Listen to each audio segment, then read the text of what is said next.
notre Congo. Aujourd'hui, ça retourne contre vous.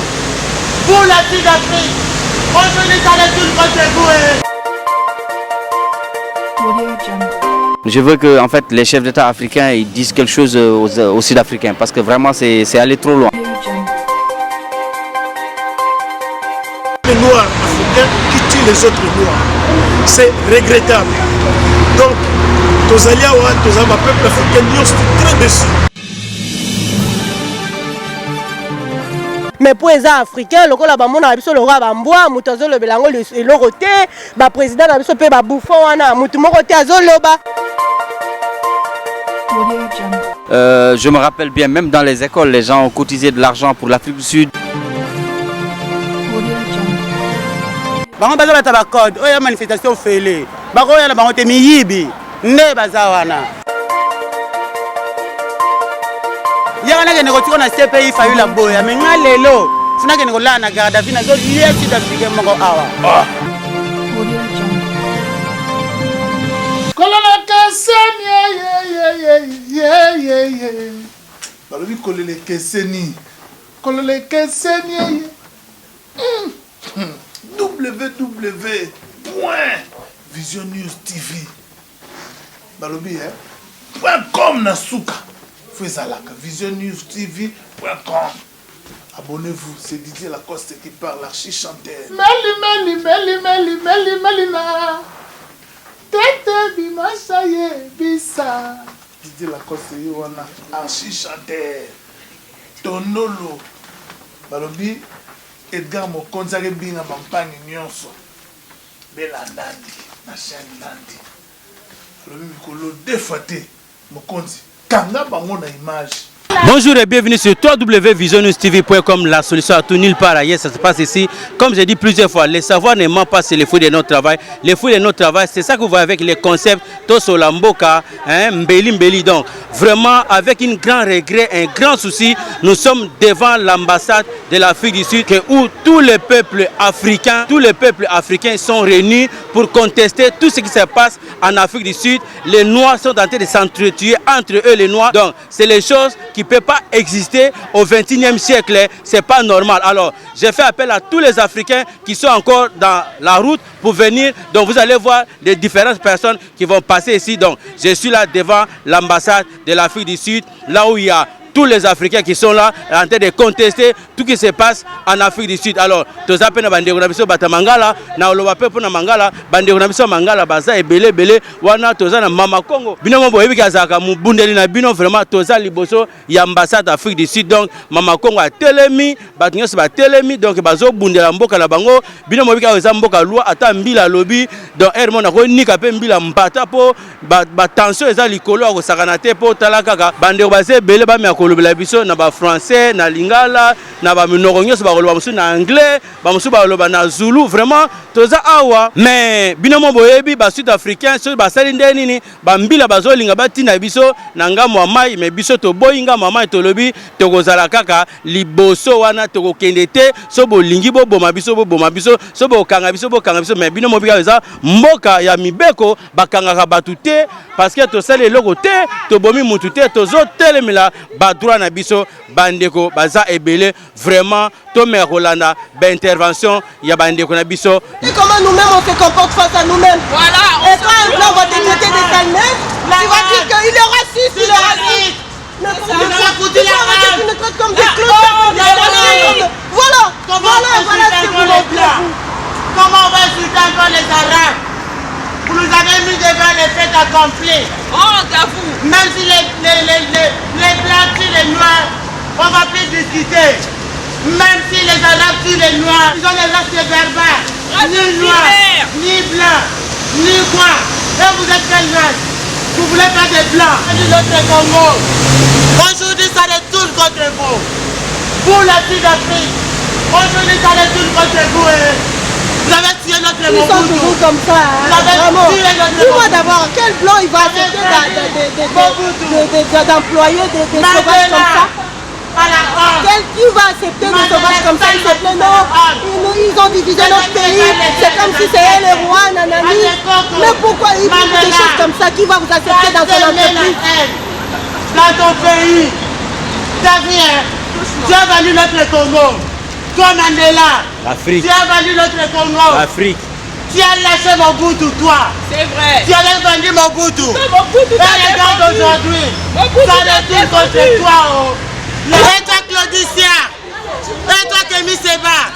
Votre combat est contre les Arabes et les Blancs. Je vous pose la question. Claudicia.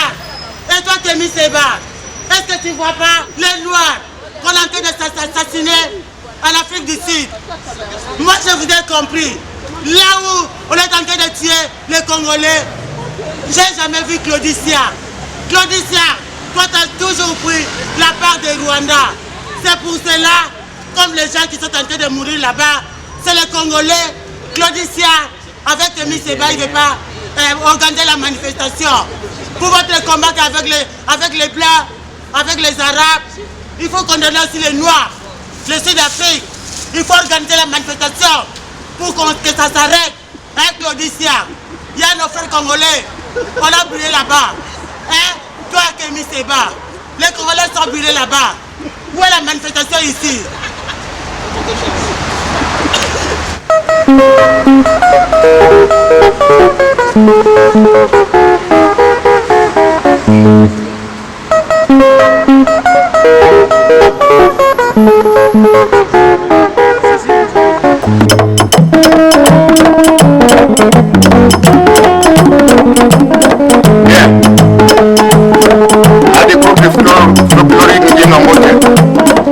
Le président, Bois Noir, le conseiller, Féroce, le secrétaire Nagawasa. Idargi mnape fagena, nyobe bogari. Wando nape fagena kwa wakusa sunzi. Tungoma kwa maboke. Kamon kwa negali. Mulangi kwa mayeli. Kwenye champion mutoko. Yote ni mingi kwa kula. Etulanu mwambi.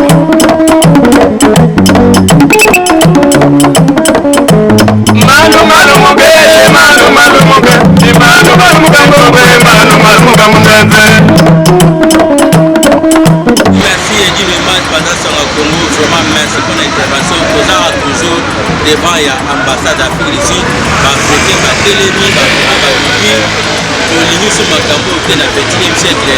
Alors nazanga mote na moni pe kurutu na biso ba ko ba la fierté ya mboka na biso ba lui ba africain na ke konja ba congolais na moni pena kurutu na biso vie Jean-Jacques pa sala na ebite na omela butuna omi na mibale bituna mibale amela ko yebisa biso boye na ye awa ezali pona nini ayako sala nini ayako lobela nini. Alors mbote tutamutu Jean-Jacques mbote ndeko na ngai Edgar, mbote mingi, mbote national Congo, mbote mpona bakongolais nyonso et surtout africain nyonso ya monde oyo bazali na Afrique, oyo bazali awa peuple puisque tozali aussi la nation arc-en-ciel, Congo arc-en-ciel pendant le combat, la lutte mpona Nelson Mandela mpona komettre fin na apartheid.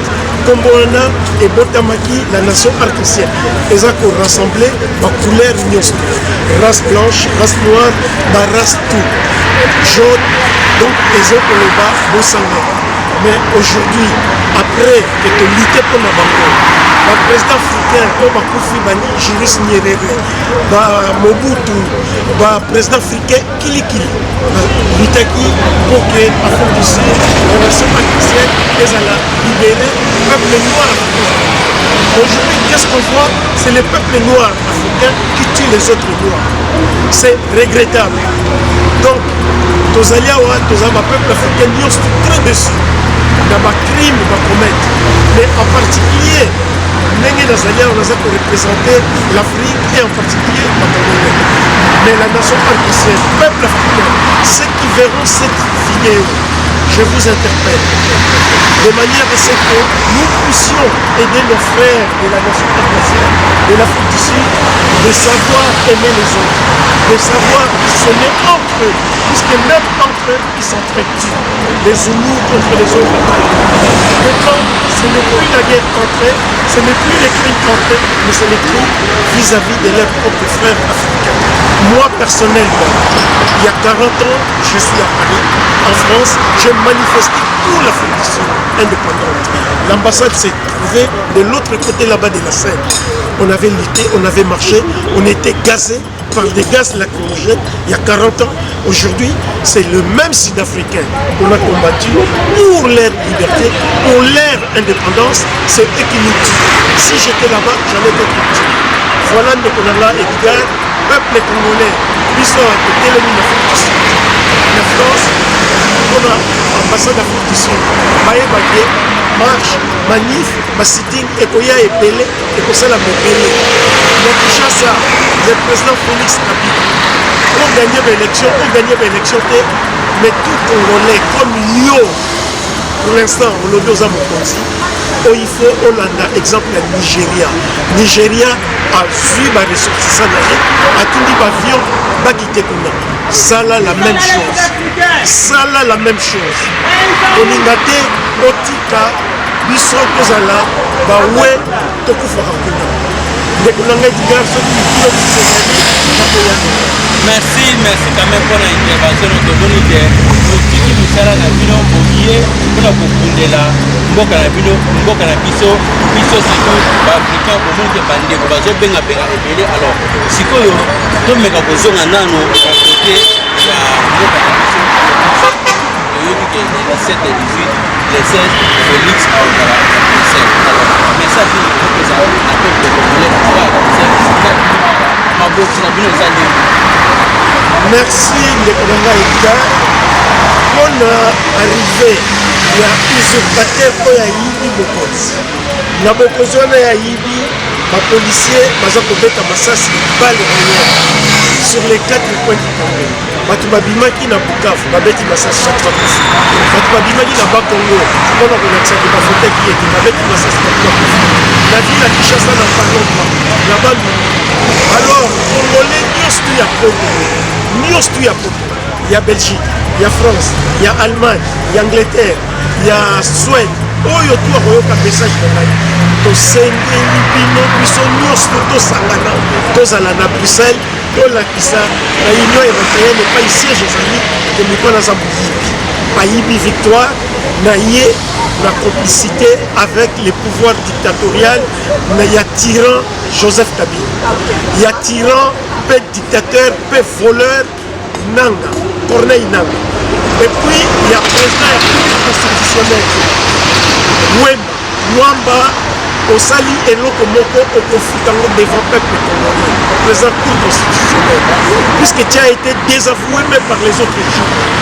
Corneille Nanga, Nayo Nabatunayo, beaucoup fouté yango. Peuple congolais, message ezali, biso nyonsto, week-end prochain, Bruxelles, Belgique, Boya Mingi, ndenge ndoko na ngai, Bokecha Lobaka, Boya, tozala kuna, totonda, Boya vraiment Mingi. Pardon Mingi Boya, tolakisa, Union européenne, ma président Macron, ils ont compris que non, la Cour constitutionnelle avait tranché. Non, c'est une cour bananière, c'est une république bananière qui continue. Donc on a Edgar, ils sont nios pour que Banangaï Moko, même en déconnexion nios pour que Bruxelles, Boya, Suède, même en déconnexion Canada, en déconnexion en Australie, Bayaka na marche na biso awa na Paris. Boya bino nios na Bruxelles. Là pour le monde la vidéo, Boya, en déconnexion Canada, il y a États-Unis, il y a France, Tozala, et Belé. Surtout le problème sur ces alliés de lobby, puisque usurpateur, voleur, il y a ma voix. Donc, M. Félix, vous n'avez pas gagné. S'il vous plaît, vous n'avez pas gagné. Vous ne pourriez pas reconnaître, puisque même les autres qui sont vos amis des FCC disent qu'on vous a nommé. Si vous n'avez pas vu les images des bérets rouges, et FCC Club, on vous a nommé. On peut déclarer la panne matérielle, la panne technique, et puis on va recommencer les élections. Donc, il y a pas que pouvoir nayo, Esaïa Mbappé, Esaïa Moui Bakoufa. Parmi les deux voleurs, Jésus pas qu'il n'a pas de paradis, puisqu'il avait reconnu qu'il était voleur. Mais il y a le rôle de reconnaître l'autre politique là, il y a une affaire. Merci Mingi, Nicolas Edgar, Mankoba pour le désert belé, pour continuer comme ça. Merci. Dans tout agent, j'ai Awa, bande basé belé, asilisa bandeko mosuku banozwa et permettre bandeko bameka koloba oyo tozomona na makambo ezoleka vraiment tozali liboso ya ambassade azobendela biso ambassade ya Afrique du Sud parce que makambo tozomona ezalaka te kosalema pe te parce que toza na 21e siècle comment entre biso bato mwindu entre biso banoir tozokomibomana biso na biso devant mindele tozoka pe ata soni te biso na biso tozokomibomana nayebi te tokomi wapi tozokende wapi alors tozwa bandeko mosusu wana totiki ndeko na biso Jean-Jacques rendez-vous lundi mardi na Bruxelles. Merci kande tozoba na poursuite na biso ya bandeko baza ebele vraiment bozomake nazo koekarte pembeni nazwa bandeko makele leza makasi bino moboyi keno soki bakongoli batelemi bayaka mabe nazwa ndeko na ngai Janine ye na sepane parce que ye soki atomboki ayaka mabe aloba air moko na Zulu Kunjaku South Africa, we are here for we want to stand up together. Indisa awa parce que ça ne va pas trop, c'est trop. Il faut tout corriger bas sud-africain. Donc to lembi comme on a bandé qu'on a biso kokufa en plus na mboka nini mboka ya Nelson Mandela na baninga na biso bande qu'on a biso ya noir bazo boma biso bongo soki ezaki mundela sale loko aboye vraiment eza soni. Ceux qui likambo oyeleke en Afrique du Sud, qui par exemple les salimi en France ou bien la Belgique, et les gens qui bougent le monde entier. Mais pour les Africains, le roi bamona abiso le roi bamboa, mutazo le belango le loroté, ba président abiso pe ba bouffon wana, mutumoko te azoloba. Donc vraiment biso tozana kanda to telemi, toza kutu libosa ambassade d'Afrique du Sud, ba bangi balongo li drapeau na bango mais quand même tozu image, toza libosa ambassade d'Afrique du Sud, tozo revendiquer Babomi Bandegonabiso trop, il est temps vraiment que l'Union africaine ait réagi loba. Il faut des sanctions contre l'Afrique du Sud parce que trop c'est trop. Il faut vraiment que ça cesse. Merci, vraiment, nous sommes dans la joie. Comme je vous ai dit, que nous sommes en train de parcourir nos frères et sœurs qui sont ici devant l'ambassade de l'Afrique du Sud. Donc vraiment, nous allons parler quand même et je vais poser des questions à mon frère qui est sénégalais parce que comme je vous ai dit, tous les Africains ils sont là unis parce que trop c'est trop au 21e siècle. On ne peut pas voir les choses comme ça, les Africains qui s'entretuent entre eux, hein, mais les présidents africains ils disent rien. Alors mon frère, si tu peux te présenter, tu es de quel pays, c'est quoi ton objectif, c'est quoi le but, tu es là avec tes frères et les sœurs africains qui sont là. Ouais, bonjour, moi je suis du Sénégal, je m'appelle Diallo Mamadou. Et là, en fait, venant des Sud-Africains déjà, pour moi, c'est très étonnant parce que l'Afrique du Sud, quand il y avait l'apartheid, toute l'Afrique était mobilisée, toute la population africaine était tellement mobilisée. Je me rappelle bien, même dans les écoles, les gens ont cotisé de l'argent pour l'Afrique du Sud. Les artistes africains ont fait des concerts pour l'Afrique du Sud. Et aujourd'hui, si nos frères sud-africains tuent des Africains, leurs frères, c'est que vraiment c'est très étonnant et je vois que les pays africains ne disent rien aussi parce que nos chefs d'État ne disent rien et pour moi ça c'est pas normal parce que c'est qu'ils font des choses atroces à nos frères. Vraiment c'est pas du tout bien et pour moi je veux que en fait les chefs d'État africains ils disent quelque chose aux Sud-Africains parce que vraiment c'est aller trop loin. Ouais. Mais toi en tant que Sénégalais, est-ce que Macky Sall il a dit quelque chose pour tous les Sénégalais qui sont en Afrique du Sud ou pas? Bon, ce que je sais, j'ai entendu notre ambassadeur qui est là-bas pour dire qu'il n'y a pas eu de mort sénégalais. Ouais, voilà. Même s'il n'y a pas eu les morts sénégalais, mais tant que nous tous, en tant qu'Africains, toi-même tu es là, tu es venu parce que tu es africain. Mais qu'est-ce qu'il peut dire pour tous les Sénégalais ou bien tous les Africains qui sont là-bas au pays? Ouais, je sais que tous les Africains, quand même, ils sont en ce moment-là, ils sont choqués, indignés.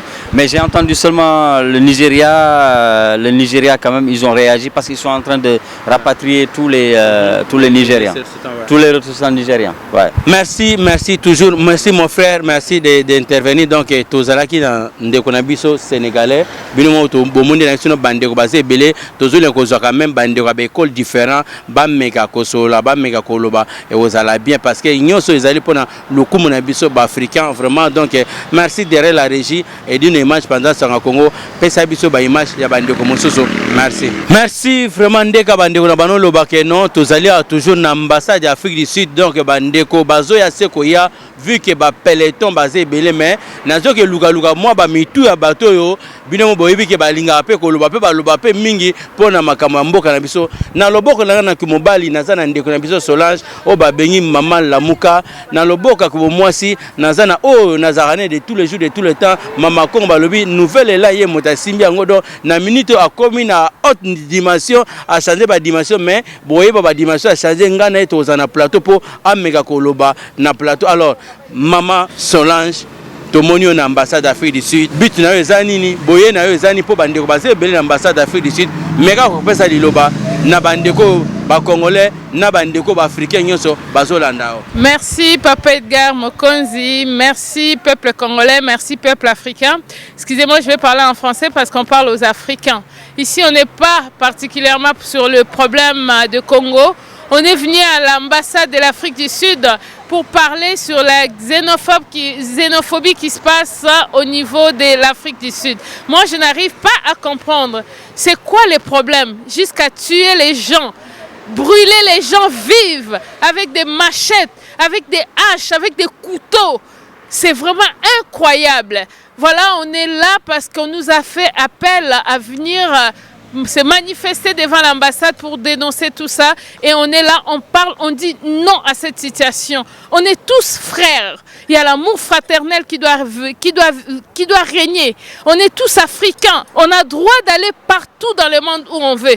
On est congolais, nous sommes ici en France, nous vivons librement. Tout étranger a droit de vivre partout où il veut. Mais c'est quoi cette situation qui se passe? En tant que maman Lamuka, je suis réveillée pour tout. Pour toute la situation mauvaise qui se passe. Donc ça, je ne peux pas tolérer. J'ai entendu cet appel, je ne pouvais pas rester chez moi. Je suis venue pour dire non à cette situation qui se passe. Voilà, j'ai dit et j'appelle encore toutes les autres personnes de venir parler parce qu'on ne peut pas laisser cette situation comme ça. Il faut que la communauté internationale aussi intervienne à cette situation. Merci. Merci Ndeko Maman Solange, j'espère que Boyoki a intervenir na oyo yako loba. Alors wana to benga Ndeko nanga lui so azana loboka ki bomwasi soki Boyoki mama Congo ezaye. Alors nayebi ke bokomaki ebele makambo yango ezoleka Edgar Mokonzi mama Congo azawapi babe masomba azawapi. Alors mama Congo bano luka yeyo parce que de tous les jours de tout le temps ye atika ka makambo ya ba africain te parce que so Boyoki comme ça Louis Gbagbo les lois qu'on m'a expliqué pourquoi ils ont Louis Gbagbo. Alors Mama Congo Louis Gbagbo. Bonjour Edgar Mokonzi, mundele na bisa BDD, mundele na bisa Pembe, ya kitoko ya Boga. Voilà les sages. Toza en ambassade d'Afrique du Sud. Yebisa biso d'abord pour nani ba benga kao Louis Gbagbo. Ba benga Louis Kadhafi Gbagbo. Pseudo na bandaka komba nango. Po komba na biso bandaki ensemble l'air bitumbe yaki na Libye. Dans la Côte d'Ivoire, Laurent Gbagbo. Vu que Laurent Gbagbo a trahi, il s'est retrouvé dans ce pays, il est là comme un héros. Mais comment ça voit? Il est là comme un héros. Et on peut même encore, on a dit qu'il comme Laurent Gbagbo parce qu'il n'a jamais trahi son pays et son peuple. Nani au Kadhafi pendengement. Donc, comme on a dit pour Nabaomi Balé. Merci Mama Congo Louise et Laurent Gbagbo. Alors, boye inayo l'ambassade d'Afrique du Sud ezali po nanine. Ngala yo manifester l'ambassade d'Afrique du Sud awa po na bande ko na biso ba congolais o ba tumbi pe ba africain ba tumbi ba bomi ba biso tout to moni ba massacre wana. Donc elle est inacceptable. Yango ba petite sœur na biso Karine Yama, jeunesse na biso wa bimi mikolo yo ba Karine Yama nde banosenga ba manifestation après awa to ke ambassade à Rwanda. Merci Karine Yama pour la likanisi oyo zwaki pour na koya ko dénoncer makambo oyo. Voilà to wana to ko dénoncer ngo. Merci Karine Yama ndingo zwaki likanisi wana so balobi Karine Yama Yamamoto tozomona directement non dadi Masamba o azo sala vérité ya Babé Masomo parce que balobi Babé Masomo ba non da lambaka Alexa Mungwate. Alors Mama Congo message nini opesa bandeko o nyonso bazola na biso na ba o ba yete to me kozala unipo to zala soudé main dans la main. Non omoni ke bandeko wana mususu wana ba ya makamba solo ba yaka na bango te makamba solo yango yo. Il y a chinois que je salue en passant. Bangala, Jeff Bangala. Ouazaka, na internet sur check article bino tout taka. Nga na awana ko soutenir ye. Na bande ko na biso musu ba combattant o baza na Afrique du Sud. Basenga manifestation wapi bino. Bango ba kenra côté kuna o ya mbongo côté ba politicien batinda bango. Ndenge Félix azana basi batindi bango ke bokende ko kanga Félix. Omona ba cheke ko ya. Bango baza bata ba code o ya manifestation fele. Bako ya na bango te miyibi. Ne bazawana biso bata solo nga Makongo en tant que Mama Congo la seule est unique nouvelle est là en tant que Mama Congo la seule est unique ndenge naza awa likambu tout ya Congo pas moi na Congo azo souffrir nga Makongo funa zala yango wana ina yo la présence nanga salaire na ngai et ya Congo salaire na ya bana Congo ya tenisi ba nani oyo ba voama biso za bongo te awa ya bana vérité. Merci na Mama Congo na sepeli parce que appelle ce message très important que sika nyonso bazolo bela Congo ya zawana po a ochama nzaka nae a ochama konejo amipesa mobimba nae po na mboka nae Congo. Mama Congo na sepeli na message no pesi vraiment bande koto za la soudé bande koto za la uni main dans la main surtout biso ba africain. Félix ambassade d'Afrique du Sud yango yote vraiment ambassade d'Afrique du Sud botiki Rwanda kuna pa Kagame akangi Congo botiki. Si Mama Congo rendez-vous combattant. Mama Congo rendez-vous ngana na plateau to sala émission na plateau Mama Congo. Alors to tiki Mama Congo ndeko nanga na tiki Mama Congo na tiki pe Mama Solange. Merci pour l'intervention na bino. Merci na ndenge boye na ndenge bo disposer temps na bino pour na Congo. Tozozo bandeko mususu pe ba mega kolobela biso makambo ndenge ezo le parce que trop c'est trop. To ezo sala pasi na soni ba mindele bazo seka biso batu mwino biso na biso tozo komi bomana yango mondela lobi to kota makamna bango po anine bango na bango ba mi potana. Alors Mama Solange merci pour l'intervention na tozo bandeko mususu.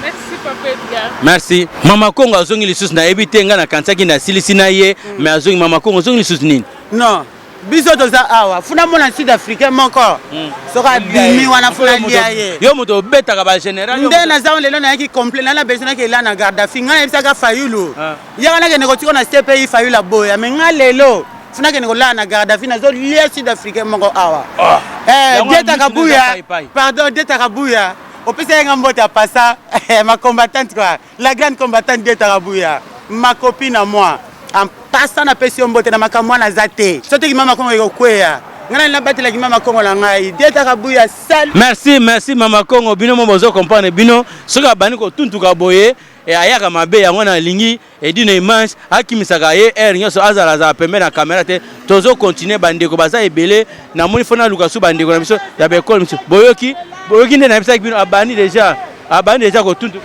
abani ko tuntu kande na bisa ozozo na sima abani ko tuntu kande na bisa bino ke yaza na mutaba kimpe. Donc merci Mama Congo pona musala ozoza pona ba africain. Merci pona bandeko nyonso bazali wana ebelebe to me akoluka bekol mususu. Merci.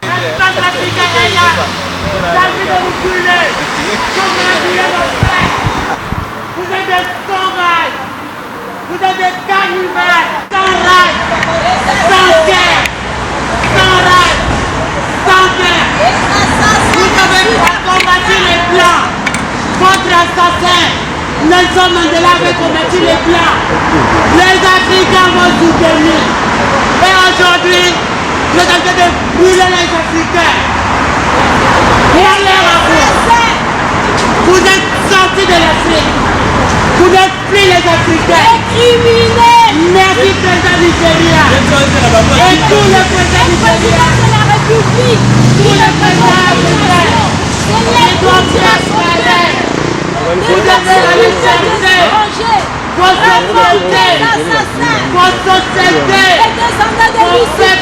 tous les pays africains. Il faut la mener chez vous. Nous aussi, tous les mois, ils vont sortir de chez vous. Il faut les faire en l'église. Vous êtes faire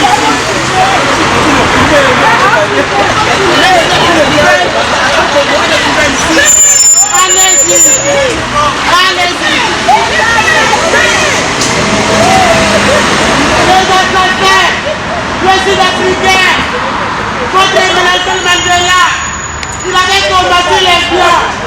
Les Africains vous ont aidé.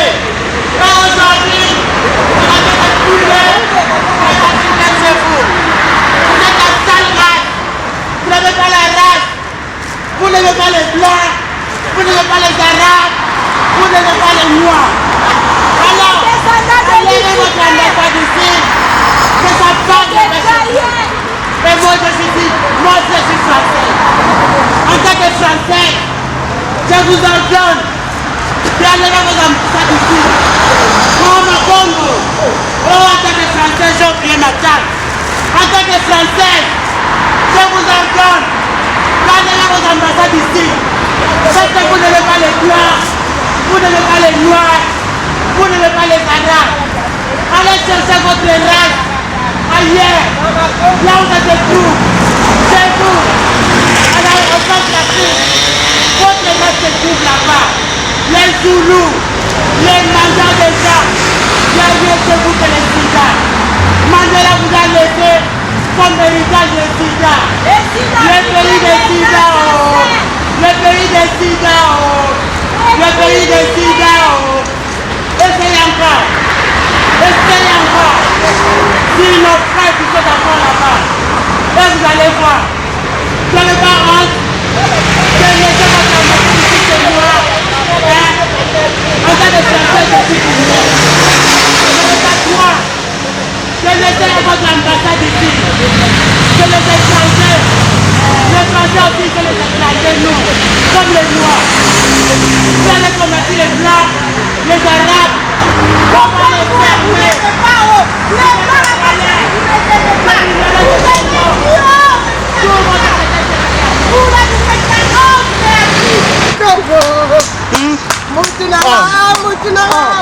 Maman encore de 1000 voix.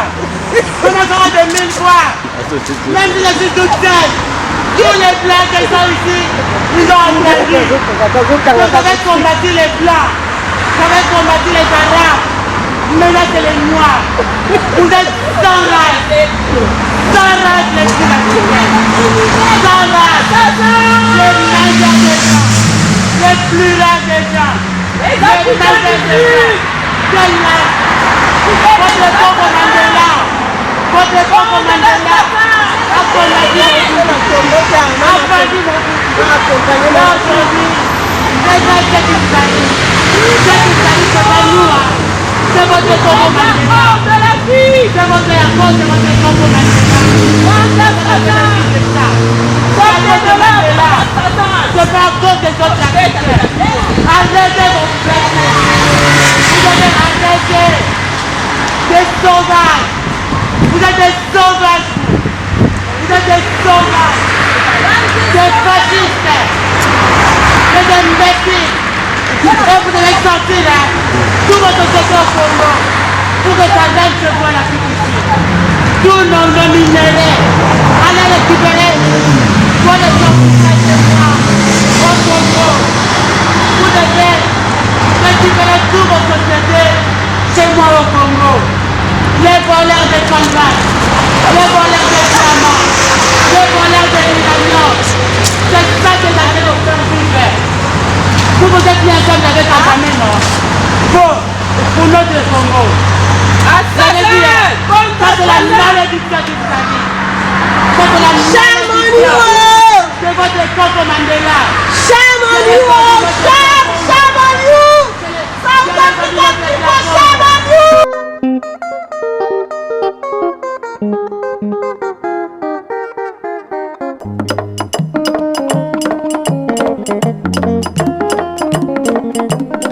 Bien. À des groupes de football na mbote bene président Toi Noir bene conseiller féroce bene secrétaire Nagawosa Gitargi na kuifajena kumyok mi bogari Mwanda na kuifawena kwena wabusa sumsu Tungoma kwena maboke Kamond kwene gali Mulangi kwena mayeli Bene champion mutoko Lotone mingi mikwakula Eglula tunwambi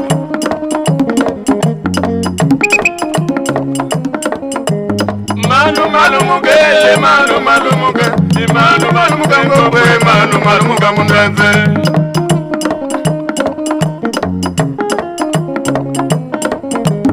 Manu muge, manu muge ngogwe, manu muge mundeze Ukeri malemba tegula duga dadi negige Kwesa kuduga di boga se manu muge mundeze Manu muge, manu muge ngogwe, manu muge mundeze Ukeri malemba tegula duga dadi negige Kwesa kuduga di wabuso manu muge mundeze Manu muge, manu muge ngogwe, manu muge mundeze Nakoma kolele we ma Nakoma kolele ngombe manu muge mundeze Manu muge, manu muge ngombe manu muge mundeze Nakoma kolele we mama Imona kanima we ngombe manu muge mundeze Bonjour, bienvenue chez nous chez Eswakar Export. Nous envoyons des véhicules et des conteneurs dans tous les pays d'Afrique. Nous sommes situés au 5 allées des Guyonnes, 93 240 à Stein. Les conteneurs atterrissent à Boma et Matadi. Vous pouvez mettre à l'intérieur toutes sortes de véhicules et de matériaux. Nous sommes situés près de Paris. Nous avons le T11, le 253 et le 270. Tout contact sera affiché en bas de l'écran. Nous vous remercions, venez nombreux, nous sommes à votre service.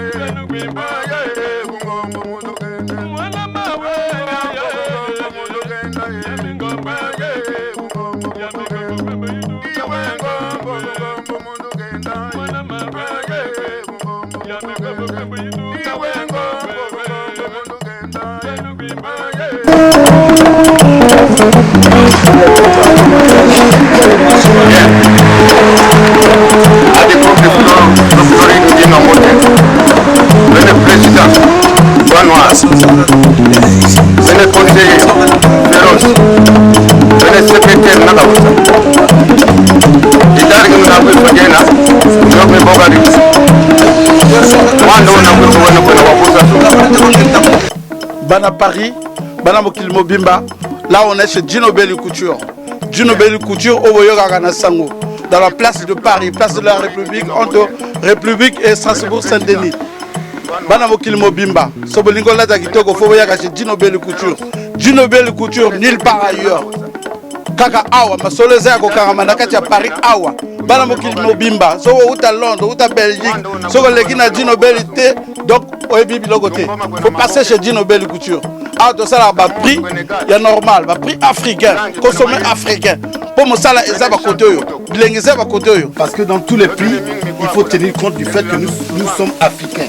Nous n'avons pas beaucoup de moyens, donc il faut tenir compte de ce paramètre-là. Donc on a pas lobby. Donc on a pris tout, ça, dans les qui est africain. Si on doit ça là, ma papa, tout ça là, ma papa, tout ça là, ma chemise, tout ça là, ma costume, on fait un peu du tout, ma costume est ngoyo. Biloko tout ezali donc bandeko nanga bodingo la takitoko fobo de Djino Belly Couture nulle part ailleurs, c'est le fruit de notre travail. Mosala yango Djino Belly Couture, c'est le meilleur. Nazo pesa bino adresse, c'est le 36 rue Mesley. Donc sur Bolingi, c'est entre République et Strasbourg. Après beaucoup de la numéro de contact, il y a écran. Mbote Mokili Mobimba, Bana Paris, Bana Mokili Mobimba, Tozana Djino Belly Couture, place de la République, ba mama, ba papa, boleka na Djino Belly, bilele, voit tout. Ce que boleki awate, wana mabea, vacances ezoya badiatance na kati ya kini na kati ya Afrique mobimba boya Dino Belly Couture bamama pe boya barobe soirée yali sur mesure barobe de mariage boleka Dino Belly aleki nde likolo bon baplayboy babansoni ntate la baplayboy babansoni affaire benebeni zalta mona croisé quand tout ça donc ça peut nous mouiller en fait quand loin d'ande quand chakuma momuta ko côté malala kwa memuna affaire jini za ou Dino Belly Couture affaire zalta mona c'est beau ça peut nous mouiller na ba zone de la ça peut nous mouiller ko kota makaka vraiment c'est une seule adresse là on vient de vous dire que nous sommes dans la rue Mélé numéro 36 donc c'est là vraiment vous allez venir. C'est là que vous allez venir acheter tous vos besoins en vêtements, en smoking, comme en costume. Merci, je vous aime.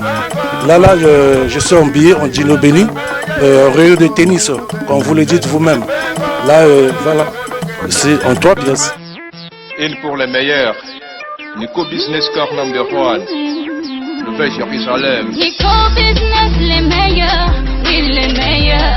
Le meilleur, Nico Business, l'exemple, oui l'exemple, oui l'exemple.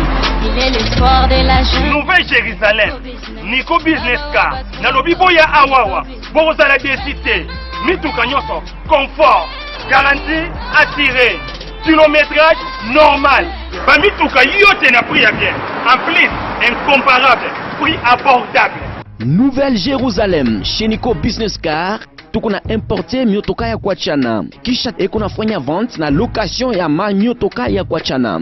Achat sur internet ni tayari. Nico Business Car eko nauzisha miotoka ya kila namuna. Nico Business Car chez Jean-Jacques Chilumba tuko ku numéro 102 Manyema kwa Kimbangu. Nico Business Car ukitafuta ko Twitter igasimu ku 099 701 81 134 wala 085 34 27 171. Nico Business Car, King of Pickup. Nico Business Car, la rapidité. Nico Business Car, l'excellence. À Kiamungu. Le Nouvelle-Jérusalem, chez les Nico Business.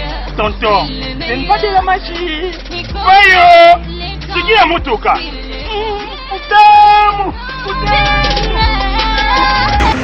Bonjour, ça va? Ça se passe bien? Ah, mais je cherche les 107 chez Nico. Hein? Ah, c'est à côté? Ah, merci. Mon gars, ah non, moi je savais pas. Oh, Kokombala.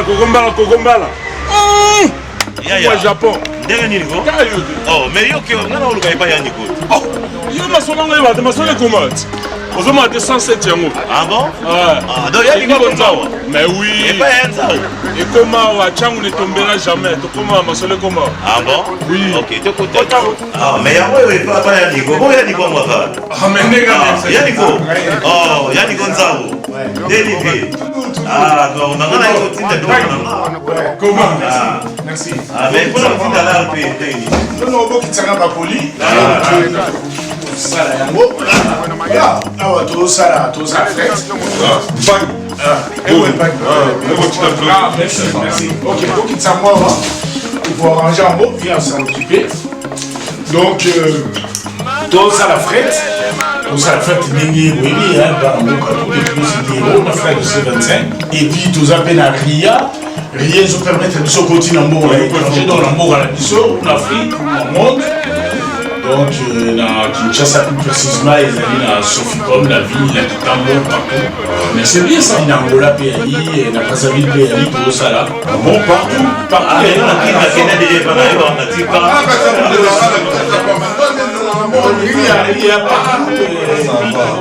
C'est bon, hein? Mais alors que ma carte est la fougue épée. Mais ma carte, on a fait bien, hein? Oui, tonton Gilbert Lobo et Wana Akata Souki donc Kasala et pas tonton Nico Nzao donc grand prêtre Nakata Paris, adresse Naïza 107 rue Championnet Paris 75 018 Boya et Beli Bandeko Basi Mibali Awa Eza agence Moko correct et pas naïe problème ils a raté au tindi de l'ozui de l'Osokez Express donc Soki net il va carton un mois et commis na Kisasa Broza na problème mon côté donc Boya et Beli Bandeko Basi Bandeko Mibali tonton Nico Oumela na musala kitoko ozosala nzambe azana. Merci madame, c'est gentil. Merci madame, c'est gentil. Non, on a Kinshasa tout ça. Nous il y a 39, on va tomber. Voilà, Nanji na Nzamba, Nanji Baïb, Toli na Nzamba. Tous appellent à quartier 1, tous appellent à Massina Liberté, voilà, tous appellent à Kikambo. Voilà, tout ça, vous savez, de façon que nous, ça c'est là, tous avez bien correct, bien carré. JP Percoti, JP Loboko, les grands frères. On s'appelle Pour à niveau contacter, c'est simple. Nous avons 06 05 72 79 03. Et puis le téléphone fixe, il y a Moussala, il y a 01 42 52 06 00. Sur le numéro contacté par mail, par boîte électronique, tout ça, Nazali na ndombasimaria@yahoo.fr. Nazali sinon tout ça là, vous savez. Donc tout ça les kilos 10 €, frais de c'est 25 €, les collets express c'est 20 €, portable ils en a 20 €, 25 €, ordinateur ils en a 50 €. Voilà, tu vas les disposer, tu rendre le service tout, ils ont correctement.